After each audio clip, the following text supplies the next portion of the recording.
Last November, Democrats were not feeling so great following the election results. Well, the results from last week has the base energized. They're pumped, and they believe the energy that they have now is going to take them into the midterms next year. I'm Blessing Uchiku in Dallas, and I have that story and some of their efforts.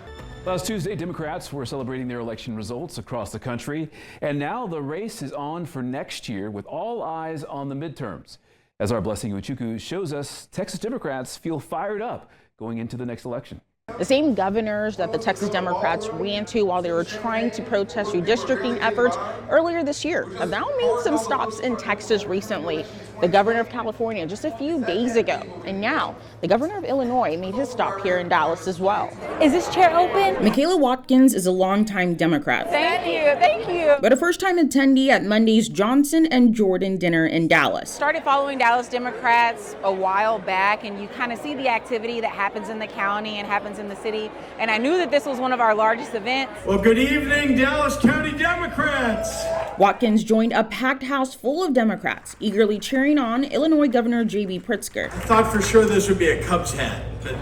The JJ Dinner is a fundraising effort gathering grassroots activists, elected officials, donors, and organizers to fire up their base at the largest Democratic political event in North Texas. Tonight's theme is Democracy Defenders. The party's doing a victory lap following last Tuesday's election results across the country. I consider it not even a semi-blue wave. The blue wave is here. Thank you for inspiring a nation, Texas. On Saturday, California Governor Gavin Newsom was one of the many speakers at a Houston rally. It's good to be in Texas. Eat your heart out, Greg Abbott. The two Democratic governors welcomed Texas Democrats protesting the state's redistricting efforts this summer. Illinois Governor J.B. Pritzker. And in a span of 3 days, both came to sing the praises of the Lone Star State. Both of those men are highly likely to be presidential contenders. They both have presidential aspirations for 2028.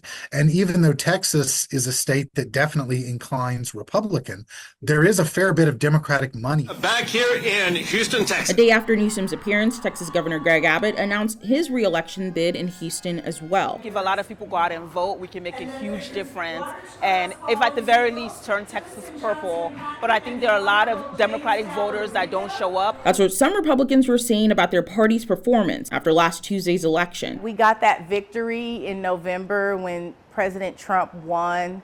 So I think people kind of they went back to sleep. A.J. Yvette is a chair of candidate recruitment with the Dallas County Republican Party. She says the blue wave woke up conservatives ahead of the midterms next year. At the Dallas GOP headquarters, we're seeing a spike in volunteers that are signing up and wanting to get involved. 26 is beginning now. As the election cycle wraps up this month, candidates and party leaders like Watkins and Yvette look to a future where they continue to be victorious. If you don't try, you'll never know. In Dallas, Thank you so much. Blessing Uchiku, Spectrum News. And of course, there was a